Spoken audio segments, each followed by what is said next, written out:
In this video, I'm going to explain the 4 essential steps to successfully managing a multilingual desktop publishing project. These steps will ensure you always get high quality foreign language materials, and the process will be efficient and stress-free every time. Hi, I'm Dennis Brown, and our company has over 20 years professional translation and DTP experience. I'll be giving you the exact workflow you should use for your multilingual projects, so keep watching.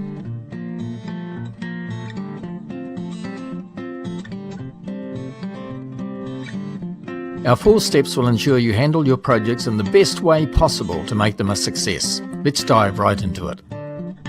Step 1 is to understand these 5 essentials about multilingual DTP. Multilingual typesetting, or DTP, refers to converting a graphic design document into other languages. Now, graphic design programs are used to create pretty much everything that combines text and images: brochures, books, posters, packaging, the list goes on. You can be reasonably sure that any materials you've got that contain graphics or images and aren't Word or PowerPoint documents will be graphic design files. So a typical project might be converting your company brochure into other languages, or maybe your marketing or product materials, or even your business cards.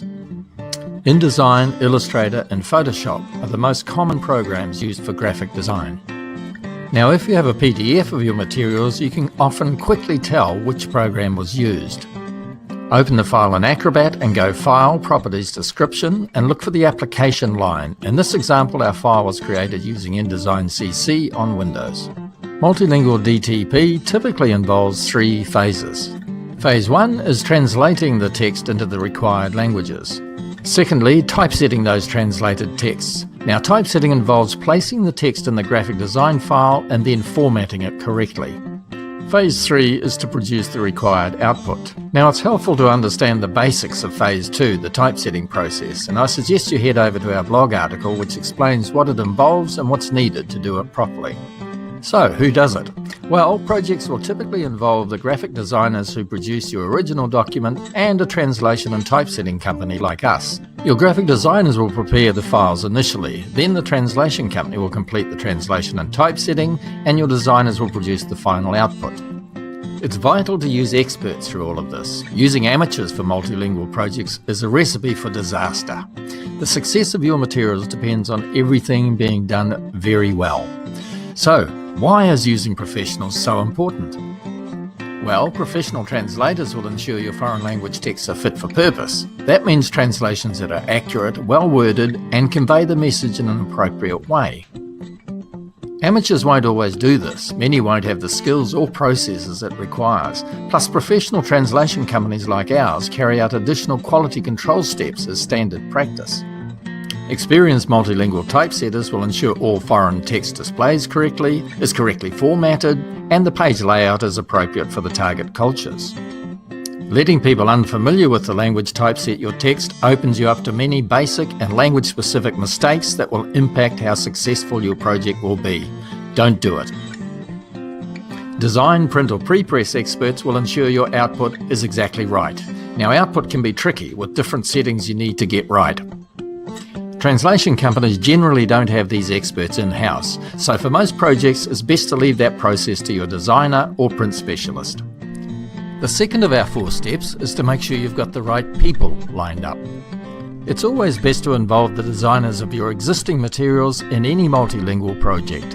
That's because they've got all the required files, they're totally familiar with the design, and so they're best placed to work with the multilingual typesetters to produce the other language versions.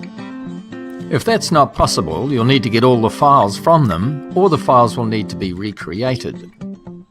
There are several advantages to using a single company for both translation and typesetting.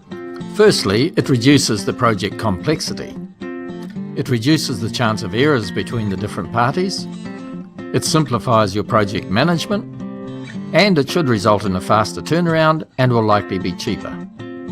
In choosing that provider, you need to be satisfied they can translate all the required languages, they'll produce translations of a high standard, they've got typesetting expertise in all the languages you need, and they're going to be easy to deal with and work well with your designers. Now, you may want to use more than one company if, for example, your chosen company doesn't do typesetting or handle specific languages you need. However, there are potential traps to avoid in this, which we cover in our blog article. Step 3 is to carry out 3 important checks at the start of your project. Firstly, you should thoroughly review your text to confirm everything is relevant and appropriate for the target markets. Now, this seems obvious, but clients often don't do this, and we end up translating sections that should have been removed. It's easy for clients to underestimate how long a multilingual project will take. Now, we'll give you a clear idea of how long we'll need, and of course we'll include this in our quotes. You should avoid trying to squeeze any reasonable time frame, as it means a project will have to be rushed. Now, this greatly increases the chances of mistakes, which of course will compromise the quality and effectiveness of your materials.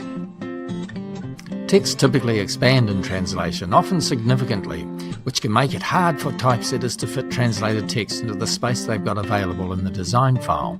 Now, identifying any issues early on gives them time to adjust the layout or design. This can make a big difference to the overall quality of the final product and prevent delays or compromised deadlines. And it can improve how your readers respond to the different language versions. It's as easy as sending a PDF of the artwork to the typesetter at the outset. The final step is to get your workflow right. Here's the ideal workflow when using a single company for translation and typesetting. It streamlines the process, is very efficient, and reduces to a minimum your time managing the project. You simply get our quote, give the go-ahead, and in due course receive the final files. Along the way, you may need to answer any queries we have, and you can get progress reports if needed. Things do become more complicated if you use separate companies for translation and typesetting, or if you use your own individual translators. And they're complicated even further if you add an independent translation review. We'd only recommend these 2 processes if you have a compelling reason to do so. That's it. The 4 steps to successfully managing your multilingual DTP projects. For more in-depth info, head over to our blog article, which also has a second section written for designers. Plus, you can download the 2-part guide as a free ebook, a great resource to share with your colleagues and business partners. And we have several other practical articles you're bound to enjoy. If you like this video, please give us a thumbs up and consider subscribing to our YouTube channel. Thanks for watching.